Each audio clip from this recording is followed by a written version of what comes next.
clases con himenolepias, ¿verdad? ¿Sí? ¿Hemos terminado? ¿No quedaba pendiente nada de ese tema? No.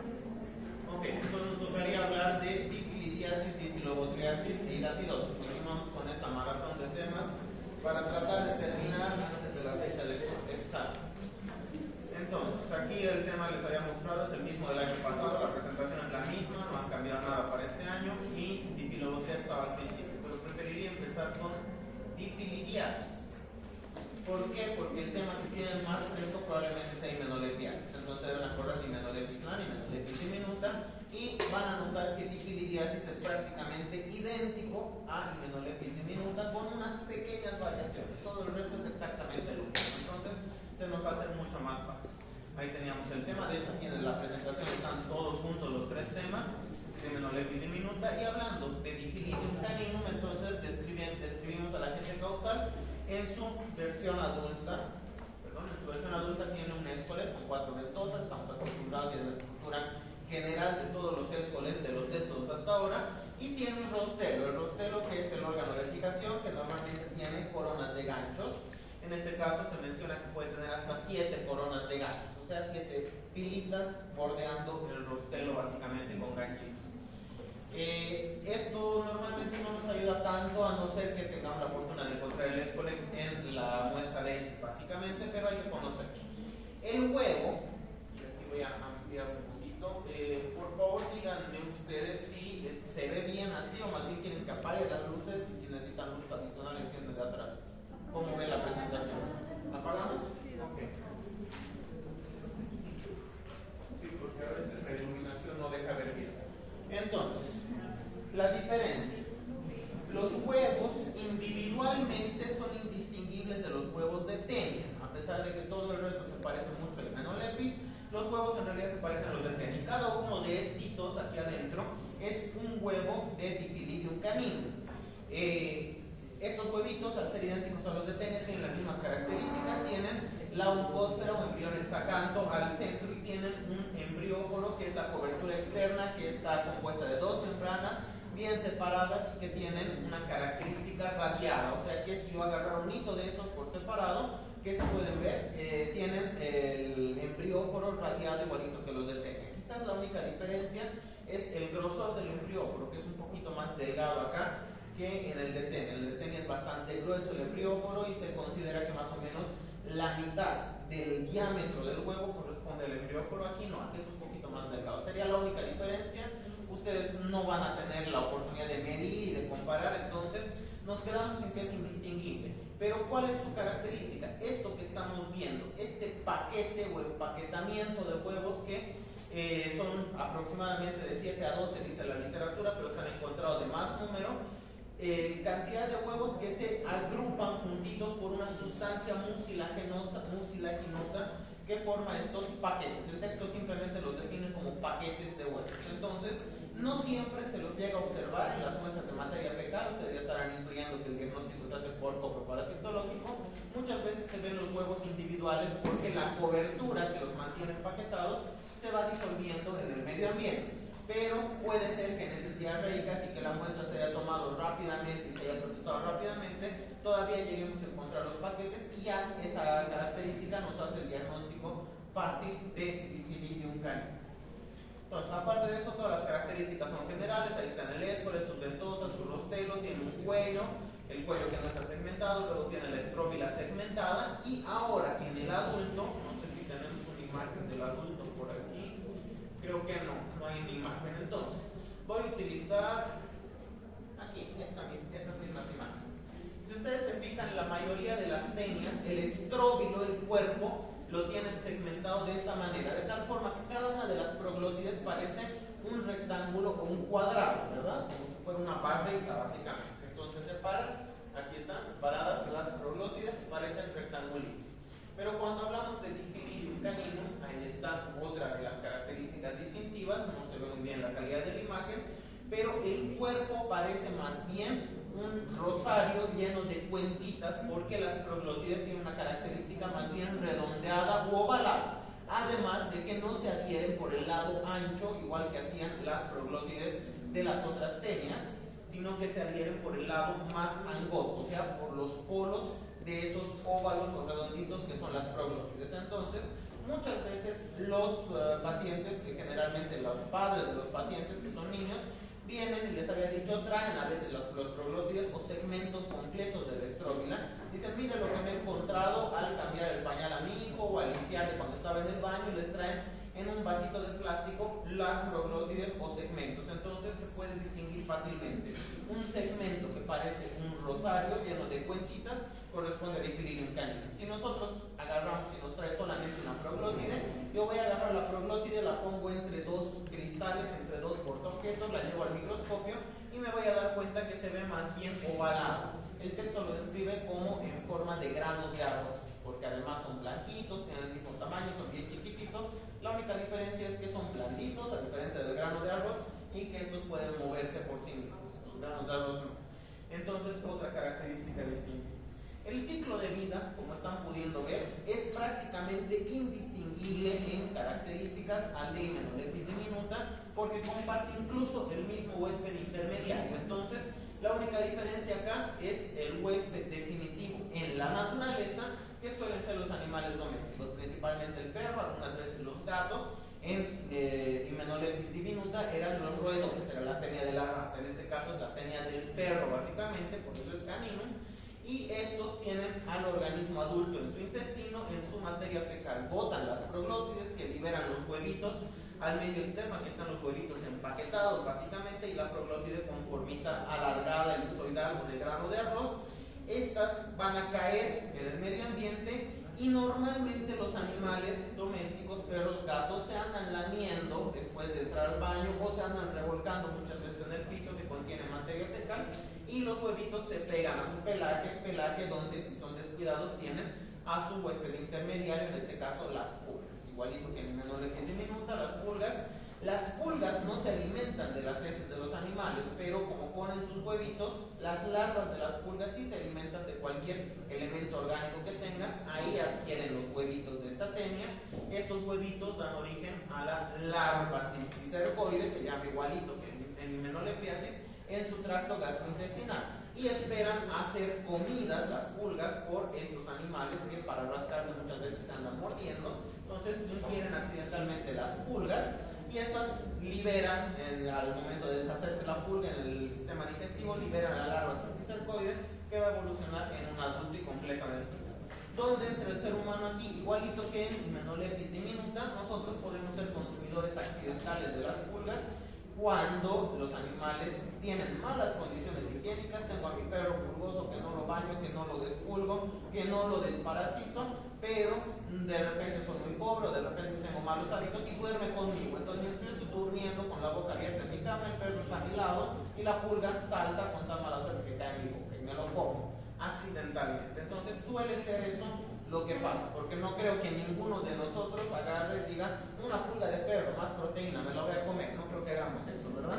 Entonces suele ser una ingestión accidental, convirtiéndonos a nosotros, o por el hecho de tener al parásito adulto, en huésped definitivo, pero al mismo tiempo accidental, porque no formamos parte de su ciclo natural, de su ciclo de la naturaleza. La patología y patogenia es idéntica a la de Hymenolépis en general. Causa un cuadro diarreico leve, un cuadro diarreico indeterminado, con síntomas muy comunes, muy poco específicos, como diarreas.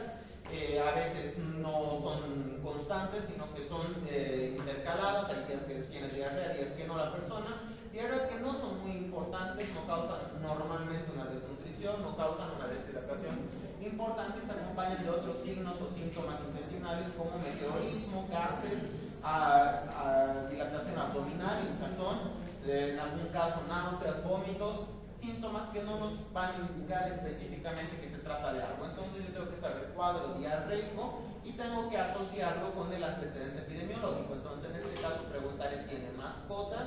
Sus mascotas están bien cuidadas, están desparasitadas, ¿dónde duermen sus mascotas?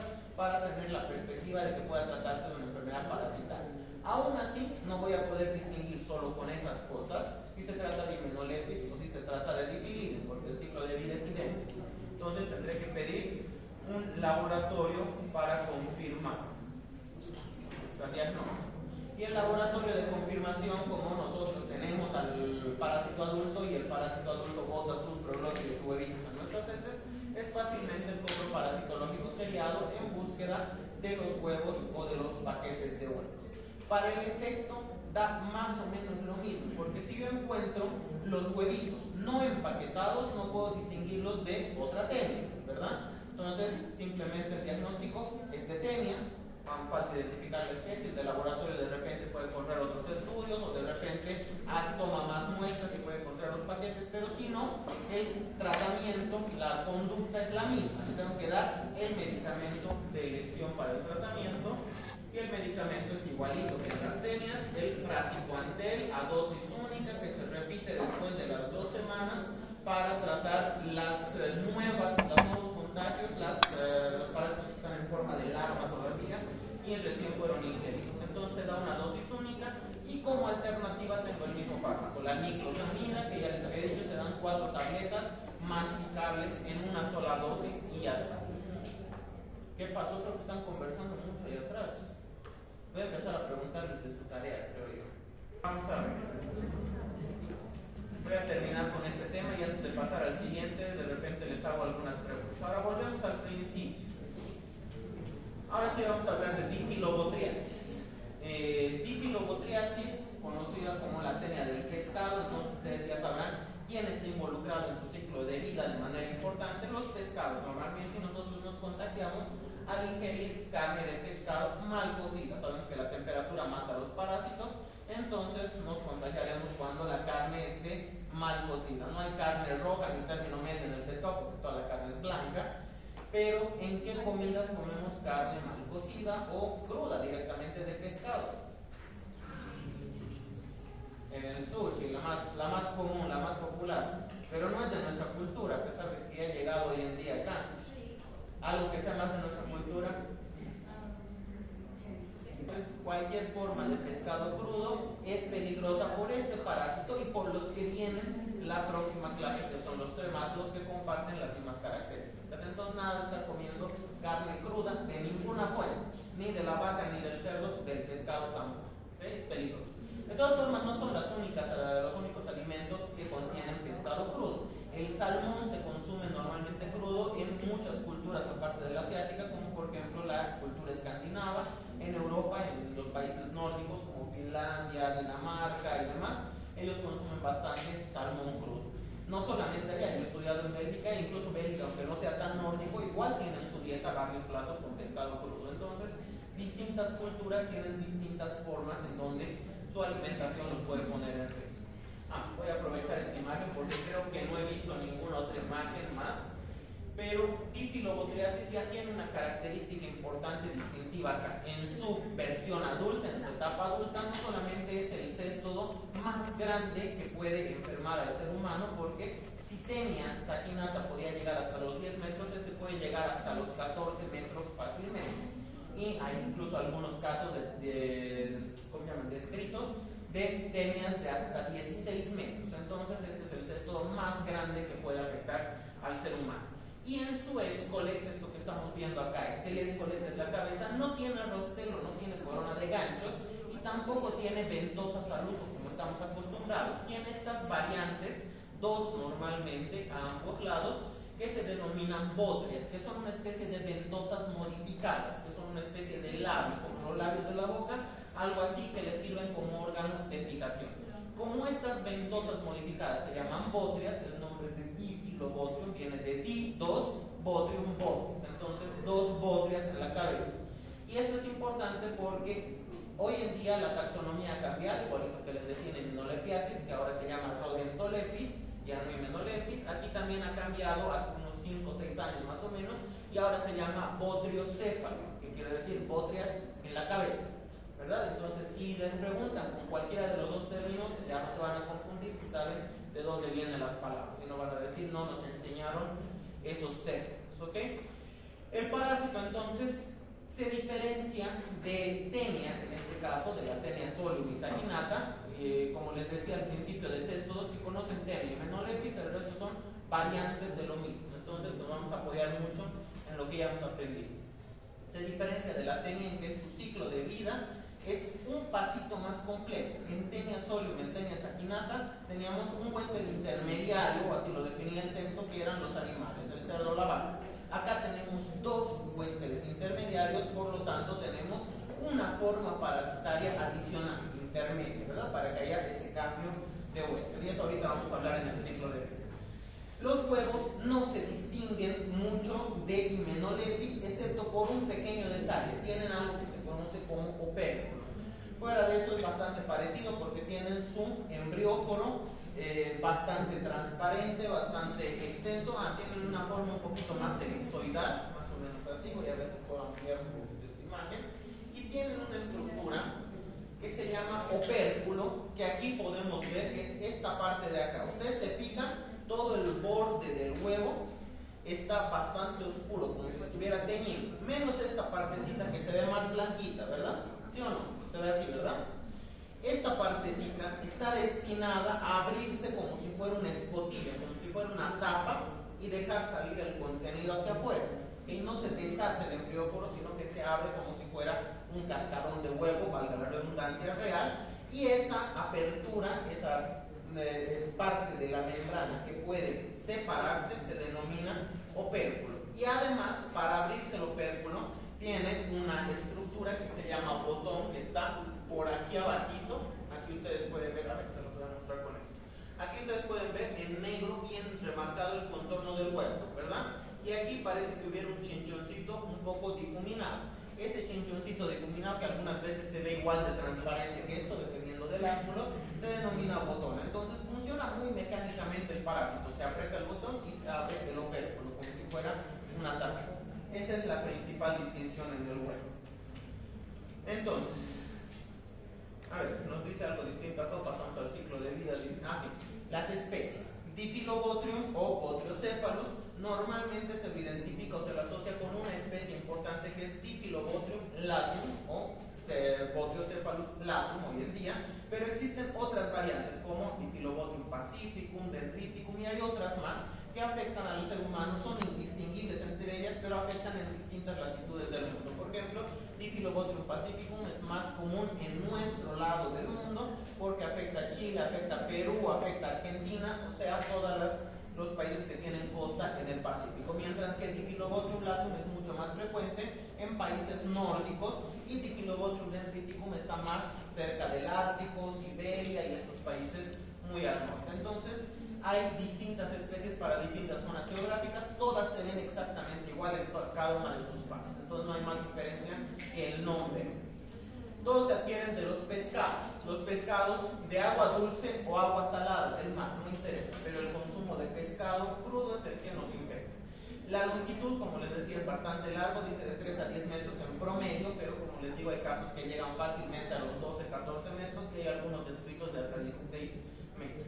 Tienen miles y miles de proglótides. Hemos visto que la cantidad de proglótides va en función al tamaño del parásito. Mientras más grande sea, más proglótides va a tener. El Escolex, aquí tienen sus tamaños, mide de 1 a 2 milímetros, dos ventosas modificadas o llamadas bótrias, y tiene un cuello y luego los estróbilos, la estróbila, perdón, que está compuesta de los proglótides. Aquí tenemos una imagen. He abierto otra presentación que es mía, donde les voy a mostrar una imagen más completa de algunas de estas estructuras. Entonces ahí está el opérculo, los huevos con su opérculo, lo que hemos descrito, y el ciclo de vida, que me parece más fácil enseñarlo en imagen que en texto, siempre se entiende mejor. Entonces vamos a ir ampliando aquí.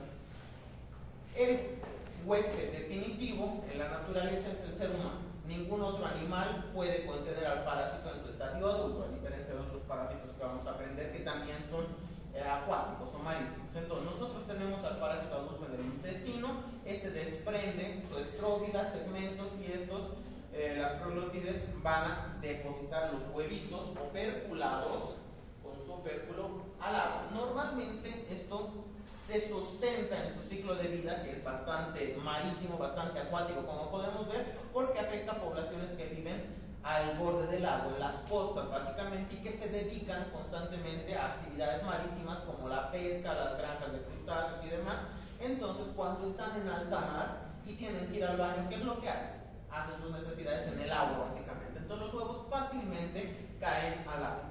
Estos huevitos, aquí está el botoncito, se aprieta, se abre el opérculo, el casquete, la parte de encima, y deja salir la oncósfera que rápidamente se transforma en su primer estadio larvario, vamos a llamarlo así, del huevo, los diferentes estadios larvarios y luego la pupa. El primer estadio larvario se conoce como coracidio y es básicamente la oncósfera a la cual le han crecido unos cilios que le permiten moverse. Necesita movilidad porque va a ir activamente a buscar a su primer huésped intermediario. Entonces, nada en el agua y encuentra su primer huésped intermediario, unos bichitos que ya conocemos de otro tema, que son los copépodos o crustáceos microscópicos del género Ciclo. ¿Se acuerdan en qué tema habíamos visto eso? Que también actuaban de la misma forma como huésped intermediario vector. ¿Se han hecho tarea de eso también? ¿En filaria de qué filaria? De la única que no es una verdadera filaria, de Dracunculus medinensis, ¿verdad? Los copépodos del río. Cuando la gente entra y se traga agua del río sin querer, se está tragando miles de estos porque son microscópicos y ahí Dracunculus aprovecha de llegar a su huésped. Bueno, en este caso, estos mismos bichitos pueden ser responsables de contener a la primer estadio larvario, al coracidio del parásito del Diphylobothrium lacum en su interior. Dentro de su interior, este coracidio se transforma en el segundo estadio larvario, que debe estar por acá, aquí.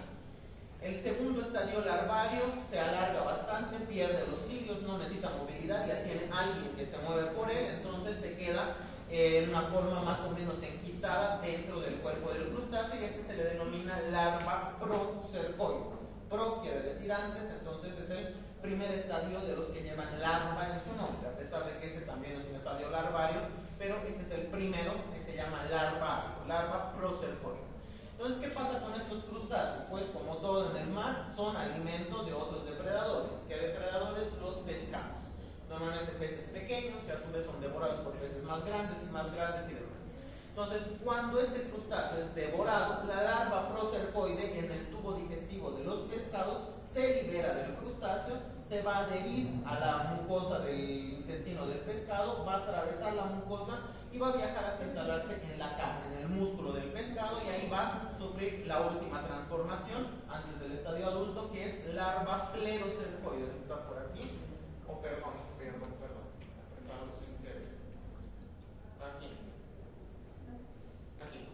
Entonces, la larva procercoide que estaba antes se va a volver larva clerocercoide en el músculo del pescado, y este va a pasar de pescado en pescado o a veces directamente del pescado hasta llegar al huésped definitivo, que es el ser humano. Seres humanos que basan su dieta en el consumo de pescados, pescadores normalmente que consumen su propio producto y demás.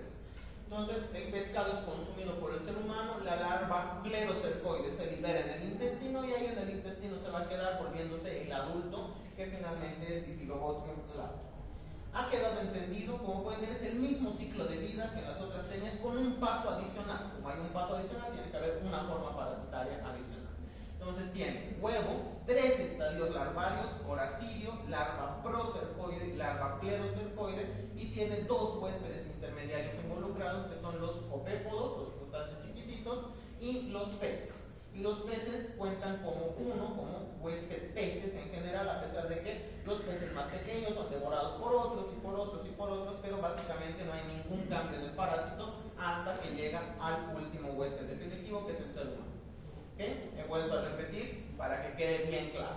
Y porque la próxima clase que vemos tremátodos, vamos a ver que el ciclo de vida de todos los tremátodos es básicamente idéntico a este, cambiando algún huésped intermediario, nada más. Entonces tiene que quedar bien claro eso.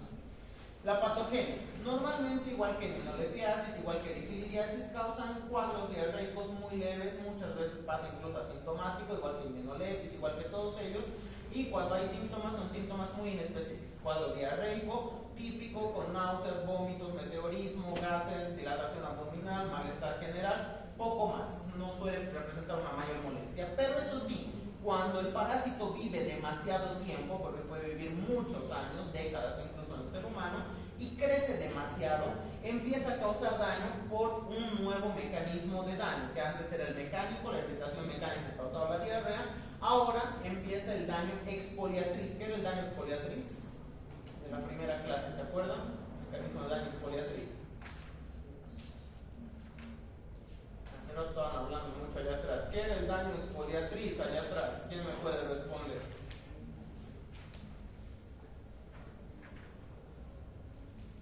El chanchullo y todo.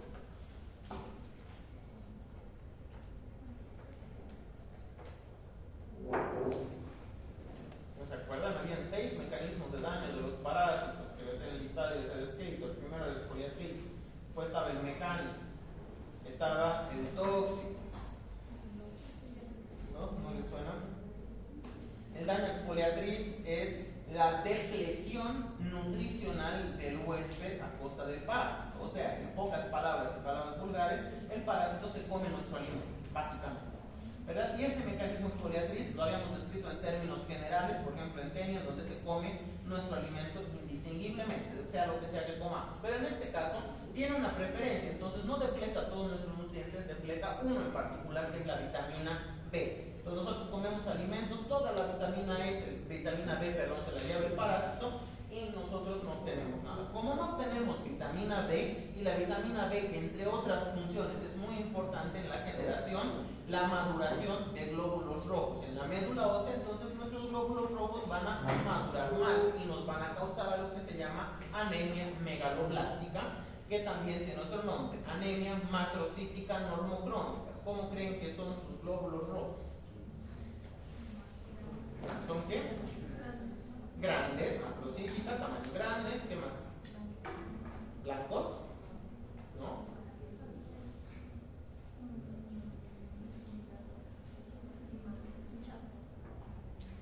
Ha dado con una palabra, sí, hinchados grandes, son grandes por un motivo. Ha dado con una palabra importante, glóbulos rojos inmaduros, ¿verdad? Pero recuerden las características de las anemias que hemos descrito en Mucinales. Si les digo anemia macrocítica normocrómica, entonces tiene coloración normal y tamaño más grande de lo normal. Eso es la anemia megaloblástica, para que ustedes aprendan a distinguir y a correlacionar los nombres de las anemias con sus formas de presentación en el microscopio. Pero fuera de eso, el término que ha dicho su compañera, los glóbulos rojos no alcanzan a madurar porque no tenemos suplemento de vitamina B en el cuerpo, entonces salen al exterior de manera inmadura. Entonces, ¿qué hace la médula ósea para compensar la maduración citoquímica del glóbulo rojo? Le aumenta el volumen, básicamente, porque como no le puede dar suficiente madurez para contener una cantidad regular de hemoglobina, entonces lo compensa aumentando el tamaño, suponiendo que de esa manera va a almacenar más oxígeno y va a compensar la inmadurez de los glóbulos rojos. Entonces tenemos una gran cantidad de glóbulos rojos inmaduros, grandotes, que ocupan volumen en nuestra sangre, pero que no llevan la suficiente cantidad de oxígeno como deberían los glóbulos rojos maduros. Entonces tenemos el mismo efecto de todas las anemias. ¿Qué síntomas esperarían de una anemia? Ya hemos hablado de eso en varios temas. Fatiga. Bueno, el malestar general puede venir por infección también. Es muy general. Las dos preguntas. ¿Cómo? Normalmente eso se da de la anemia causada por destrucción o pérdida de glóbulos rojos. Como hemos visto en la malaria, se destruyen los glóbulos rojos, la hemoglobina se procesa, se convierte en bilirrubina y otras cosas que se depositan en la piel, y eso nos da la ictericia, que es el color amarillo. En este caso no es la misma forma de anemia. Sueño, fatiga, ¿qué más? Algo importante, si no le está llegando suficiente oxígeno a mis músculos, entre otras cosas, y yo tengo que venir caminando desde la parada de Trufi hasta el 4º piso de la universidad, ¿qué va a pasar? Aparte de llegar más cansado, evidentemente. Voy a tener que compensar el oxígeno que le falta a mis músculos respirando más, ¿verdad? Entonces voy a llegar con dificultad respiratoria, con disnea. Disnea es un síntoma clave en prácticamente todas las anemias. Si es anemia es porque no está cumpliendo su función de transporte de oxígeno bien, y por lo tanto el cuerpo intenta compensar diciendo que entre más oxígeno. El paciente está respirando después de caminar una cuadra como si hubiera corrido desde que ya corrió hasta aquí, básicamente. Se ha subido una grada y está respirando como si hubiera subido, no sé, a la Fire Step o algo por el estilo. Entonces eso se llama disnea grandes, medianos, pequeños esfuerzos o nulos esfuerzos. Esta es una clasificación que van a aprender al año. Entonces, un paciente que viene con estos síntomas, ¿qué es lo que nos va a decir? Nos va a decir básicamente: doctor, estoy con una diarrea medio intermitente, a veces viene, a veces no viene, pero ya me ha durado 3 semanas, 4 semanas, 1 mes, 2 meses, y no hay cuándo se acabe. Pensé que era algo que he comido y que me ha hecho mal, pero además me he dado cuenta que en el último tiempo ya no puedo cumplir con mis labores de la misma manera que antes. Por decir, es un pescador típico para el antecedente epidemiológico y dice: me cuesta muchísimo más realizar mis labores de pesca, ya no tengo la fuerza necesaria para jalar las redes y subir el producto, entonces me he dado cuenta que me estoy debilitando demasiado. Y otra de las cosas en las que participa la vitamina B es en la regulación del sistema nervioso. Entonces el paciente va a decir: además, he estado sufriendo de algunos calambres, he estado sufriendo no solo de debilidad muscular, sino que a veces no siento bien lo que toco, no distingo lo que está mojado de lo que está seco, o a veces me pincho sin querer y no me doy cuenta hasta que estoy sangrando. Esto se llaman parestesis, o sea, se interfiere básicamente la función sensorial del sistema nervioso, y ahí también influye la vitamina D. Entonces, con todos estos síntomas y el antecedente epidemiológico de vivir en un entorno acuático, cerca de un entorno acuático, alimentarse de pescado probablemente porque es un pescador, nosotros ya podemos orientar nuestro diagnóstico a esto. Entonces ahí vienen las manifestaciones clínicas, muy leve, casi ninguno, habíamos dicho, cuando sí se presentan son similares a teniasis, y ahí podemos tener algunas otras molestias más, como estos ya son complicaciones como la migración de las proglótides a la vía biliar. Son cosas demasiado raras, pero lo principal es la anemia megaloblástica, que también recibe el nombre de anemia perniciosa. Es lo que preguntan 100% seguro en su examen. De alguna u otra forma les va a salir difilobotium asociado a anemia megaloblástica. El diagnóstico, como tenemos al gusano adulto en el intestino, fácil, el coproparasitológico para identificar las proglótides, los huevitos y demás. Entonces, huevo perculado, hecho el diagnóstico de difilobotium. Podemos recurrir a técnicas de concentración como el de Formolet, el de Rich y otros más, pero no suelen ser necesarios. Es suficiente normalmente con el coproparasitológico seriado. Existe un PCR, pero ya les he dicho, para enfermedades de fácil diagnóstico no se suele pedir la PCR. Y bueno, en la epidemiología y la prevención, sobre todo en la prevención, porque aquí está lo que les decía: Difilobotium latum, Pacificum, tienen diferentes localizaciones. Está Pacificum en Chile, Perú, Argentina, Brasil, incluso Ecuador, todos los que tienen costa en el Pacífico. Difilobotium latum en el hemisferio norte, sobre todo en Europa, y hay otros. Pero la prevención, ¿cuál va a ser? No coma pescado crudo, cosa bien su pescado para comer. Mejor que se pase un poquito de cocido a que se pase un poquito de menos, ¿verdad? Y esté muy poco cocido o directamente crudo. Evitar platos crudos como el ceviche, como el sushi. Si estamos en otro país, eso sí, es que se van a ir a otro país, hay otras poblaciones como por ejemplo las poblaciones del norte de Europa, de Islandia, de Alaska, poblaciones cercanas a los esquimales, que suelen consumir además crudos los órganos internos de los pescados y de los mamíferos en el mar, como el hígado de la ballena, el hígado de la foca y demás. Entonces, nada de comer alimentos crudos, es la principal prevención. Y en poblaciones a riesgo, por ejemplo, poblaciones pesqueras y demás, se puede dar una quimioprofilaxis con el mismo medicamento, el tratamiento praziquantel, de manera periódica. Una sola dosis cada año, una sola dosis cada 6 meses, dependiendo del programa, suele ser suficiente. Y como alternativa la niclosamida, de la forma que ya conocemos. Entonces, como pueden ver, son temas relativamente sencillos. Cuando ya conocemos los anteriores, es cambiar algunos elementos nada más. A ver, aquí les había preparado unas imágenes que sí me gustaría ampliar ahí.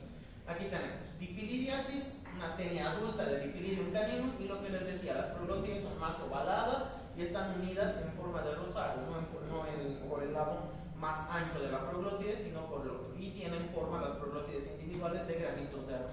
Ahí tenemos las ventosas con el rostelo, con sus coronas de ganchos, y tenemos las proglótides que, al estar en una disposición diferente, se unen por los polos. Sus poros vaginales, por donde suelen salir los huevitos, van a estar a los costados, y tiene dos. Las otras tenias tenían uno, ¿verdad? Tenia saginata tenía uno a un costado, este tiene dos siempre.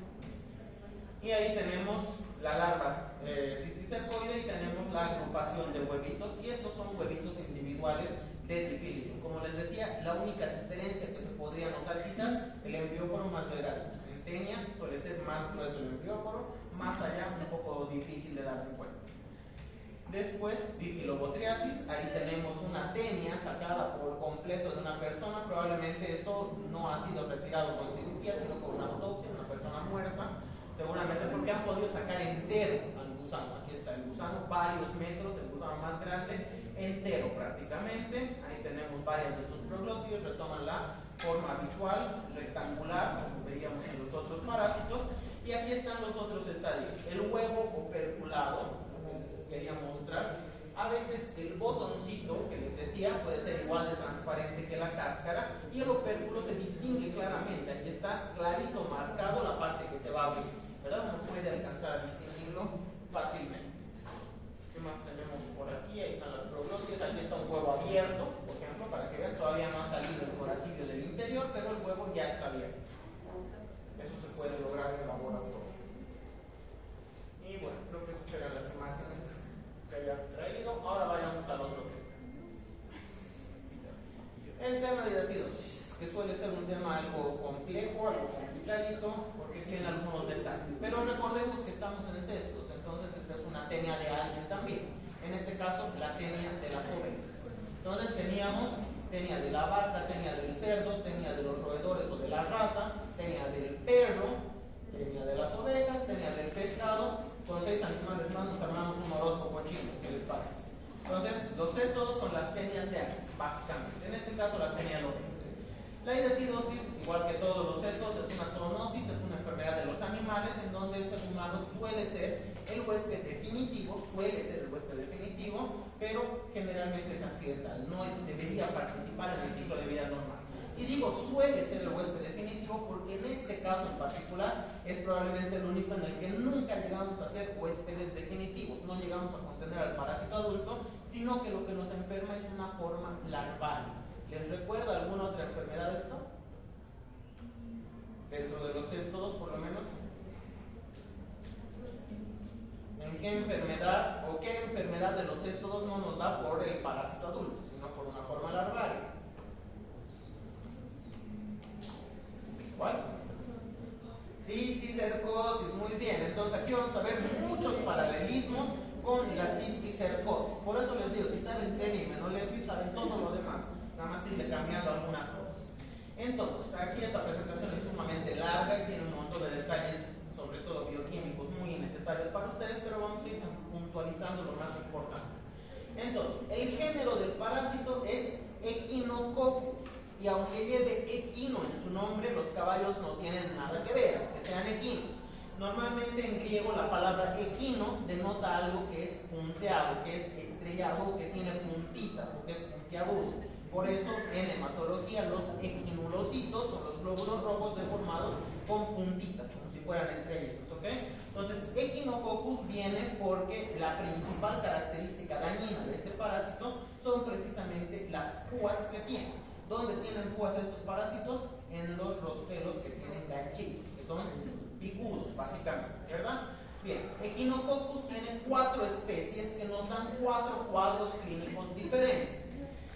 Tenemos Echinococcus granulosus, el más frecuente de ellos, que nos va a dar la equinococcosis, o en este caso la enfermedad llamada hidatidosis quística, multilocularis, Echinococcus multilocularis, que nos da la echinococcosis alveolar o multilocular, la Echinococcus bogeli, que nos causa la echinococcosis poliquística, y Oligartrus, que ocasiona la uniquística. De la uniquística solo existen 3 casos descritos en el mundo, pero es un cuadro clínico, una entidad totalmente diferente.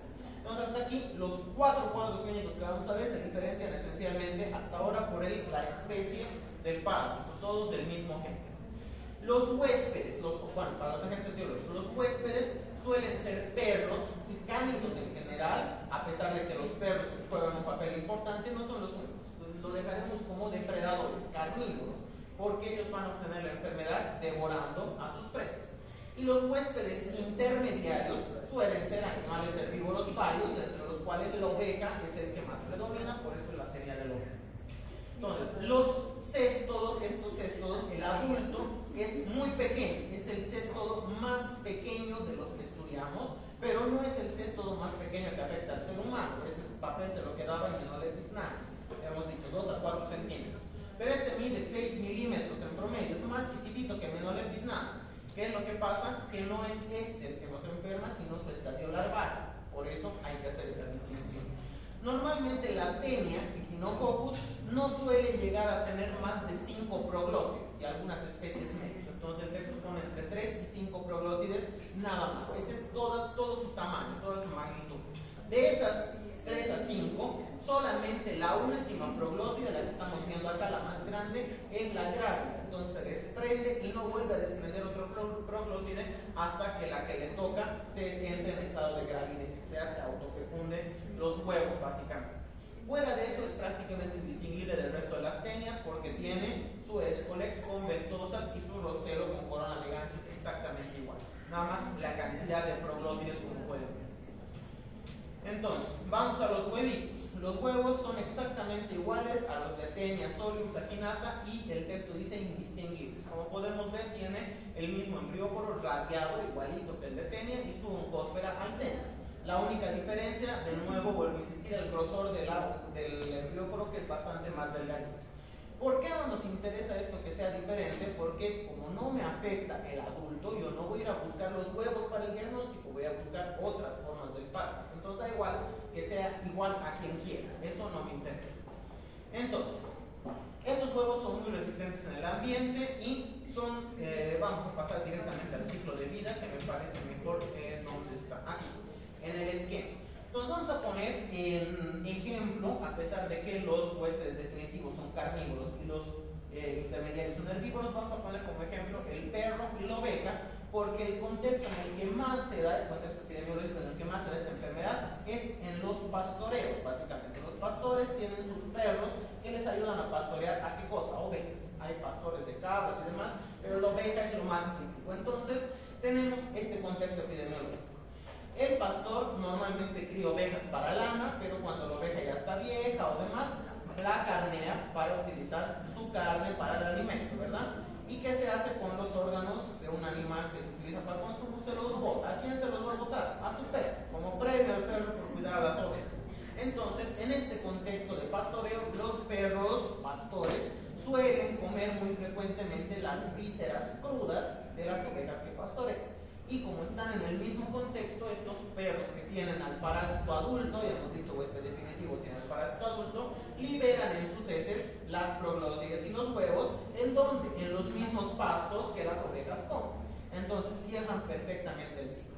Hay otras formas en la naturaleza silvestre, por ejemplo, están los dingos, los coyotes, incluso los osos algunas veces, como huéspedes definitivos, y otros animales herbívoros como los ciervos, como huéspedes intermediarios. Pero esto es lo más frecuente que afecta al ser humano. Entonces, como les decía, el perro bota en sus heces los huevitos al pasto. Ese pasto es comido y ahí se incluyen los huevitos del parásito por las ovejas. Y las ovejas, ¿qué es lo que van a hacer? Van a desarrollar el estadio larvario igualito que en la tenia, en la cisticercosis, en su cuerpo, ¿verdad? Sale del intestino y van y se meten, no al músculo en este caso, sino a los órganos. Y le gustan dos órganos preferentemente, que son el hígado y los pulmones. Entonces va, se mete al hígado, se mete al pulmón y empieza a desarrollar su cápsula llena de líquido igualito que el cisticerco, solo que aquí en lugar de cisticerco se llama hidal, pero es lo mismo, ¿okay? Es la forma larvaria del parásito. En espera de que el perro se coma esos órganos crudos, el pulmón, el hígado que no se aprovechan, y se coma a la larva para que desarrolle al adulto en el intestino. Bastante fácil cuando conocemos el ciclo de Tenia, porque es un calco con otros actores nada más, ¿verdad? ¿Dónde está el perro? Y aquí voy a utilizar los marcadores porque a pesar de que está descrito en texto, me parece que es más didáctico mostrarles dibujando. Voy a encender la luz, cuidado los ojos. El perro está en Chelaidatidae, que es lo equivalente al cisticerco. Aquí sí nos interesa cómo está compuesto. Entonces, yo voy a tener, voy a empezar con esto, yo voy a tener una capa quística, ustedes quieren, del cisticerco, una interna que es celular, que es la capa proligerativa básicamente, la cual está compuesta de múltiples células, de esta manera, ¿ok? Entonces toda la capa está llena de celulitis. Voy a dibujar con otro color una segunda capa, vamos a dibujar de esta manera, que es únicamente de tejido conectivo, de tejido fibroso, es una capa acelular, no contiene células. ¿Okay? Y tiene una tercera capa más, una capa que se denomina adventicia, que la voy a dibujar así como un punteado, que no la forma el parásito, sino que la forma el huésped. El huésped agarra, detecta esta estructura y dice, como es demasiado grande, voy a mandar a mis células, y las células se agrupan aquí alrededor, forman tejido granuloso, en un afán de encapsular básicamente esto, ¿verdad? Entonces tenemos la formación de 3 capas. Esto es prácticamente idéntico al cisticerco hasta ahora. Aquí es donde sucede lo diferente.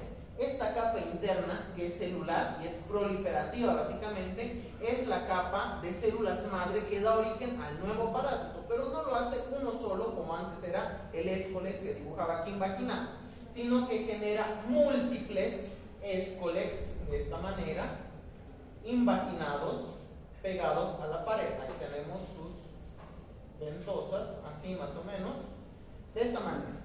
Entonces los escolex invaginados se denominan protoescolex.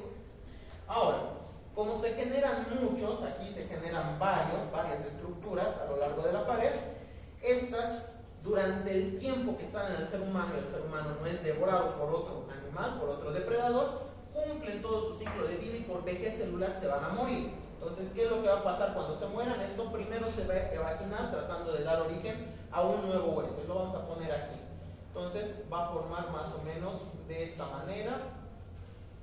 Ahí está el escolex con sus ganchitos, ¿verdad?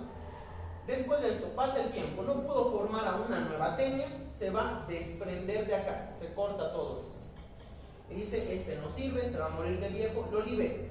Recuerden en el cisticerco que todo esto estaba lleno de líquido, ¿verdad? Entonces este se va a caer hasta aquí abajo y en el líquido, conforme pasa el tiempo, se va a disolver toda estructura blanda que tiene. Todo esto va a ir desapareciendo.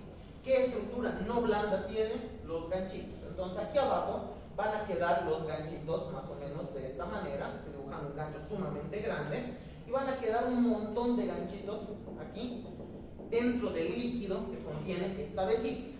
A estos ganchitos chiquititos que son microscópicos, que están acumulados en cantidad, se les conoce como arenilla hidatídica. Esta es la hidátide, ¿verdad? O metacéstolo, es la forma larvaria, y dentro de la hidátide hay la arenilla hidatídica compuesta por estos ganchitos que no se pudieron disolver. Estos ganchitos resulta que tienen la propiedad de ser extremadamente antigénicos, o sea, son como el polen, son como, qué sé yo, los mariscos para la gente que tiene alergias. Entonces el contacto con uno de estos activa una respuesta alérgica generalizada en el cuerpo. ¿Qué es lo que pasa acá? Como está aislado del cuerpo, no debería pasar nada. Esta vesícula sigue creciendo, formando más de estos, formando más arenilla, más líquido en el transcurso de los años. Esto evoluciona lentamente a lo largo de décadas. ¿Okay? No pasa nada, pero de repente, en algún momento, hay filtración de este líquido hacia afuera. Se filtran unas gotitas que contienen algunos de los ganchitos y el paciente empieza a sufrir de una reacción alérgica leve. Y esos suelen ser los primeros síntomas que le da al paciente para acudir al médico y decir, me ha dado alergia, no sé a qué, no he comido nada, no tengo alergia registrada, no he estado expuesto a nada, ni al polvo, ni a nada, y de repente nomás empezó a sufrir una alergia, me he puesto rojo, me han salido ronchas, no podía respirar, y llega al hospital. Entonces eso suele suceder periódicamente cada ciertos años al paciente, ¿verdad? Hasta aquí todo bien.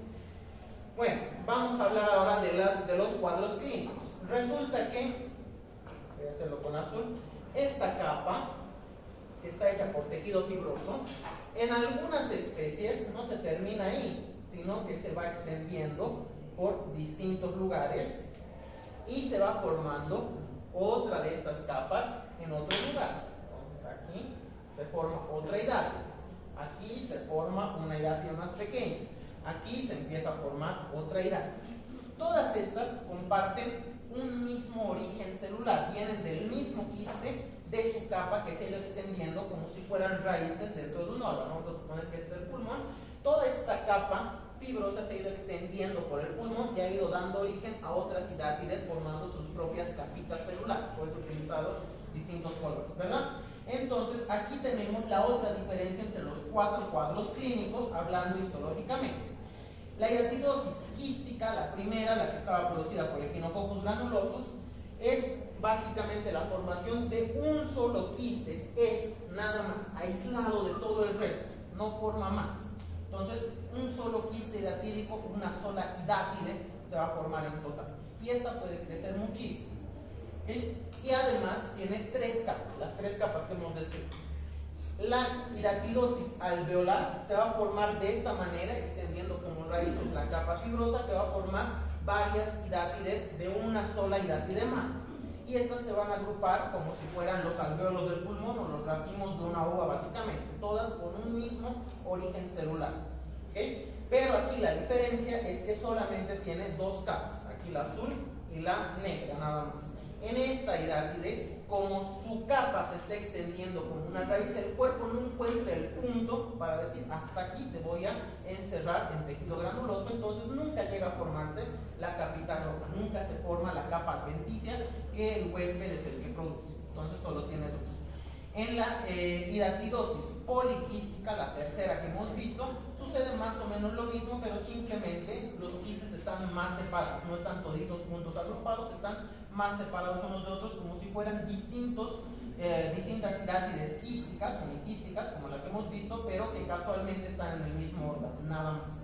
Y en la uniquística también se forma un solo quiste, como en la quística, valga la redundancia, pero aquí la diferencia es que solo tiene una capita, solamente la capa celular, no tiene una capa adventicia, no tiene una capa fibrosa. ¿Ok? ¿Está entendido? La primera, entonces, voy a volver a la...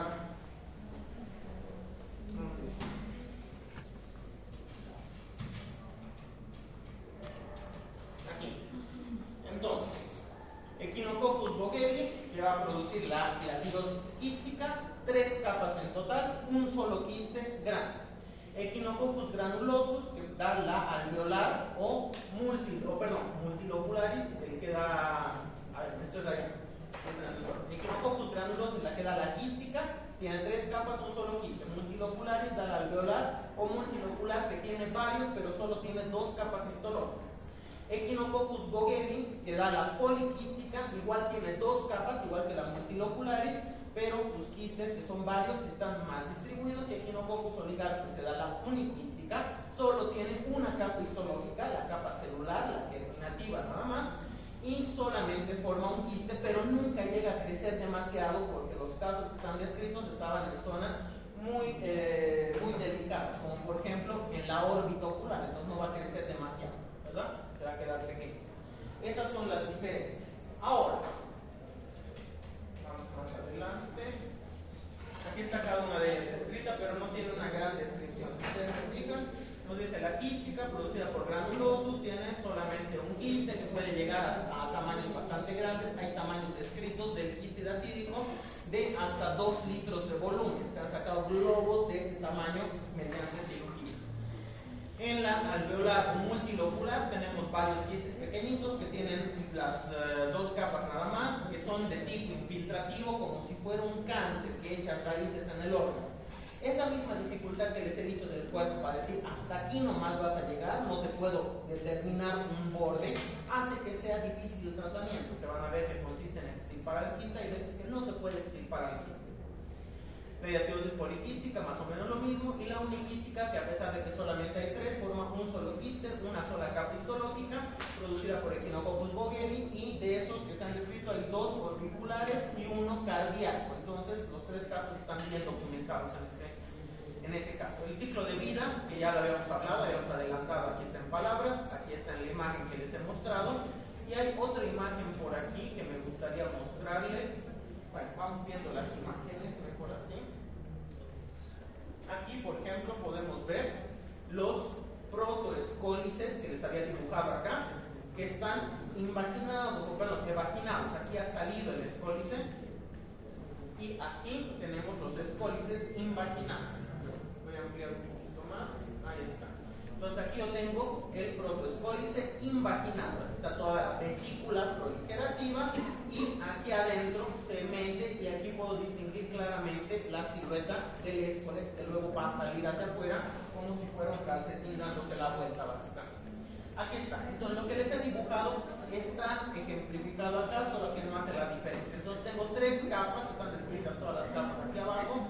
La interna, que es la celular, la proliferativa o germinativa. Tengo la capa intermedia, formada por tejido conectivo. Y tengo la capa externa, provista por el huésped, en el caso de Echinococcus granulosus nada más. Los otros carecen de la envoltura externa. Y adentro, como les he mostrado, se forman varios, no unidos. No es como el cisticerco, que un quiste o un cisticerco formaba solo un pase. Y aquí nos han puesto varias imágenes de quistes hidatíricos extraídos de pacientes. Entonces aquí, después de una cirugía, han extraído un quiste hidatírico. De repente no se ve muy bien la proporción de tamaño. ¿Dónde está? Aquí. No sé si pueden apagar la luz, por favor. Alguien que esté hacia ese lado. Por favor, alguien, hace el favor.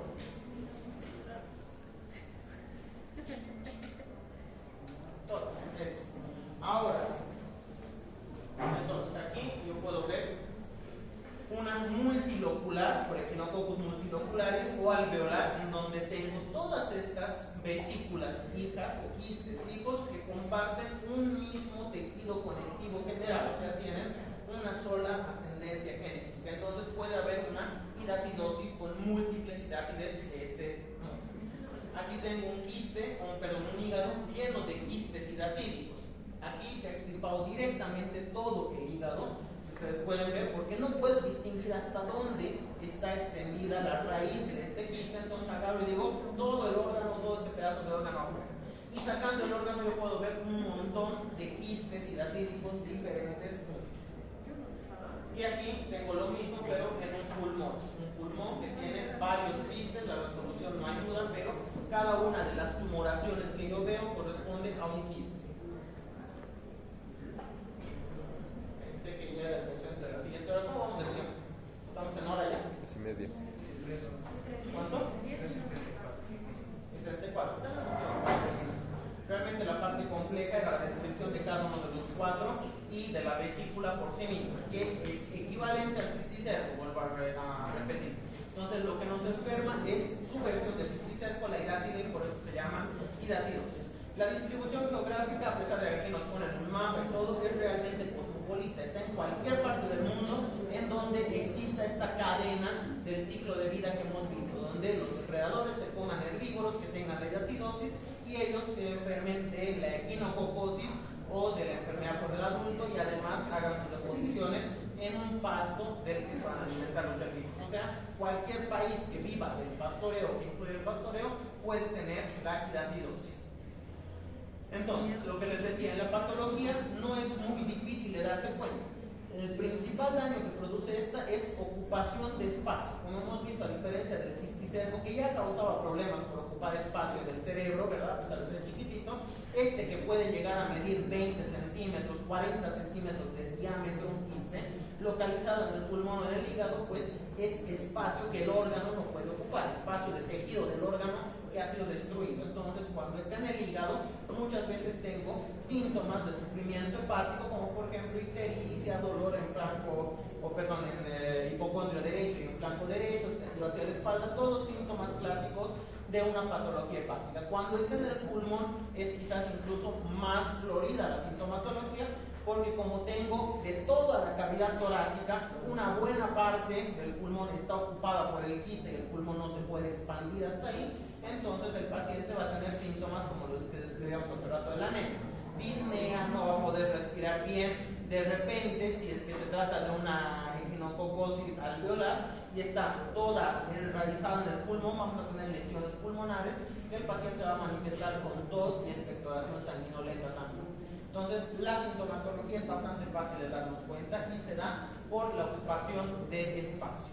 Y como habíamos dicho, hay muchos lugares en donde puede estar. Los principales, y eso es pregunta de examen, son el hígado y el pulmón. Pero se han descrito casos, como ya les he dicho, en la uniquística, en la cuenca ocular, en el corazón, en el cerebro, en el hueso, causando fracturas espontáneas de la nada. Simplemente crece hasta que fractura el hueso y lo destruye básicamente. Entonces, en donde esté, puede causar daño por expansión del tejido. Bueno, la patología hay por compresión y Una de las principales complicaciones que entran dentro de la patología es lo que decíamos antes. Entonces, yo tengo aquí el quiste lleno de todos los ganchitos que forman la arenilla hidatídica, ¿verdad? Y cuando alguna vez se infiltra un poquito de líquido hacia afuera del quiste, me causa sintomatología alérgica. Pero de repente hay situaciones en las que el quiste, como es un globo con agua, revienta. Y si revienta, libera todo su contenido a la cavidad corporal del hospedero y le va a causar no una reacción alérgica leve, sino un choque anafiláctico. O sea, el paciente se va a morir como si fuera alérgico al maní y se hubiera comido una sopa de maní de 1 litro, básicamente. Así se va a morir rapidito. Se va a cerrar la garganta, se va a poner rojo, no va a poder respirar, todo lo que ustedes esperarían de un choque anafiláctico. ¿En qué situaciones se da esto? Sobre todo cuando el paciente sufre un accidente o un traumatismo sin saber que tenía, sin tener el diagnóstico hecho de edatidosis. Entonces no sabía que tenía una bola de líquido creciendo en su pulmón, en su hígado, y de repente estaba, no sé, arreglando el techo de su casa, se rompió la madera, cayó al piso y por el impacto del tórax y el abdomen se rompió y se fermentó el quiste en su interior y el paciente se muere no del impacto sino de la alergia básicamente. Personas que viven en la ciudad están conduciendo y se da el famoso efecto de bolsa de papel, que es cuando están conduciendo y hay un choque, un accidente, golpean el volante del tórax, ¿verdad? Y no solo revientan los pulmones, les revientan también el quiste y se muere de un choque anafiláctico antes que del accidente. Entonces hay que tener mucho ojo aquí al antecedente epidemiológico. Paciente que convive con animales, paciente que se dedica a la cría de animales, que vive cerca de ovejas y otros herbívoros, puede tener hidatidosis y hay que estar ojo al charque, como se dice vulgarmente, para hacerle las pruebas para el diagnóstico. Ahora, ¿qué pruebas utilizo yo para el diagnóstico? Vamos a saltar nuestra pantalla. Para el diagnóstico, entonces, igualito que en la cisticercosis, yo no puedo pedirle un coproparasitológico porque nada de esto debería salir normalmente del paciente. Entonces no voy a buscar ninguna secreción. ¿Qué es lo que voy a hacer? Primero, una búsqueda general por masas no identificadas. Entonces voy a hacer una palpación abdominal de repente. Si palpo el hígado que está agrandado y tiene una masa ahí medio blandita, eso ya me puede llamar la atención. Pero esos son casos ya muy avanzados. La masa del quiste ya creció demasiado. Entonces, si el quiste no creció demasiado, veo los antecedentes epidemiológicos y le digo, usted puede tener hidatidosis. ¿Qué es lo que hay que hacer? Buscarlo con imágenes. Radiografía de tórax, radiografía o ecografía de abdomen, sobre todo en hígado y en los otros órganos, y la ecografía o la radiografía me van a decir, aquí hay una masa grande de tantos centímetros de tamaño o varias masas que se están formando y están ocupando el espacio del pulmón o del hígado o de algún otro órgano, ¿verdad? Entonces ahí en ese momento lo primero que hago es ver la fisicidad. Si digo esta masa es sólida, es líquida, es aire, si me dicen es de carácter líquido, entonces yo ya sé que puede tratarse de esto o de alguna otra patología quística. Hay muchas otras enfermedades que causan quistes llenos de líquidos, pero ya descarto tumores, porque si me dicen no está determinado que hay una masa nada más, entonces yo tengo que ir a estudiar la masa. ¿Qué es lo que se suele hacer para estudiar una masa de cáncer? Biopsia, ¿verdad? Antes de entrar a operar. Entonces, para la biopsia, yo suelo utilizar una técnica que es de punción con aguja fina para tomar parte de la masa antes de entrar a la cirugía, y ahí me puedo dar cuenta de que lo que saco es líquido, que tiene una arenilla hidatídica, la llevo al microscopio y veo los ganchitos como les he dibujado allá. Entonces, he hecho el diagnóstico de hidatidosis, ¿verdad? Entonces, siempre, igual que en cisticercosis, primero imágenes y después la medida de acción que corresponda según la imagen que yo encuentre. Si es biopsia, biopsia. Si es demasiado grande, por ejemplo, y es peligroso, no voy a entrar a tomarle biopsia directo a quirófano, hay que sacar. Sea lo que sea que está ahí, es muy grande, está causando molestias, hay que extirpar y ya luego vemos de qué se trata. Y muchas veces entramos al quirófano y vemos las imágenes que les he mostrado con varios quistes, yo les toco y es un globito de agua, entonces ya sé que se trata de hidatidosis y simplemente queda removido. Entonces, el tratamiento, después de haber hecho el diagnóstico de hidatidosis, el diagnóstico de sospecha, la confirmación solo la hacemos de dos formas: o en el patológico después de extirpar una muestra o el quiste entero, o con técnicas serológicas como la ELISA, las inmunoglobulinas y demás, que podrían orientarme a uno de estos, pero aquí hay mucho peligro de reacción cruzada con las otras temas, con los otros testes. Entonces no confíen ciegamente en las pruebas serológicas. Y después, ahí está lo que les estaba dibujando aquí, ahí puedo ver en el microscopio, después de traer una muestra de la arenilla hidatídica, uno de los ganchitos. Y eso no les compete a ustedes saber en realidad en este nivel, quizás para el esto me ayuda a diagnosticar incluso la especie de Echinococos que se trata, porque sus cachitos son distintos unos de otros. Y después de que he hecho el diagnóstico, me voy al tratamiento. El tratamiento sigue las siguientes pautas. Primero, tratamiento de elección quirúrgica. Tengo que sacar el quiste diatídico, solución definitiva. Cuando no se puede el tratamiento quirúrgico, la extirpación normalmente es o por la localización del quiste o por el tipo de quiste. Si es un solo quiste, una diaterosis quística o uniquística, no debería tener mucha complicación en retirar, salvo que esté en una localización muy difícil. Por ejemplo, en el cerebro, en una estructura muy profunda, que me cause más peligro el operar que el sacar el quiste, ¿verdad? Entonces, en casos muy especiales no voy a poder. O la otra que les decía, el tipo de quiste, si es multiquística o, poliquística o multilocular o alveolar, como ya les he dicho, tiene su capa extendida como raíces. Yo a simple vista no puedo distinguir en la cirugía, hasta aquí este tejido le corresponde al quiste y este al paciente. Entonces, como no puedo hacer eso, no puedo correr el riesgo de cortar, dejarme un pedazo de tejido del quiste, porque después de 1 o 2 años otra vez va a generar el mismo problema. Entonces no puedo hacer un corte a medias, igual que con el cáncer. No puedo dejar parte del cáncer porque sigue proliferando eso, ¿verdad? Entonces ahí a veces no se recomienda la extirpación. ¿Qué es lo que voy a hacer si no puedo extirpar el quiste? Antes de los medicamentos todavía me queda una opción que se llama el tratamiento por aspiración percutánea con punción con aguja fina. Entonces, con lo mismo que he tomado la muestra, voy a agarrar, voy a insertar la aguja como un trocar y voy a empezar a aspirar todo el líquido. La idea es desinflar ese quiste para que no me comprima las estructuras adyacentes. ¿Verdad? Entonces me aspiro todo el líquido, pero tengo que asegurarme de que no se vuelva a formar el líquido. Para eso les he dicho, la capa interna es celular. Como es la capa proliferativa, es la que produce el líquido, la que produce los escoles y todo eso.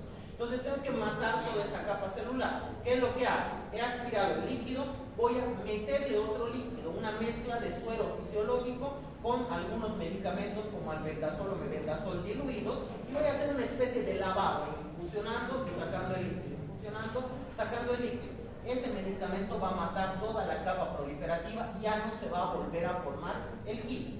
¿Okay? Ese es el tratamiento de aspiración percutánea, que lleva esos 2 pasos. No crean que solamente sacar el líquido y ya está, se va a volver a formar.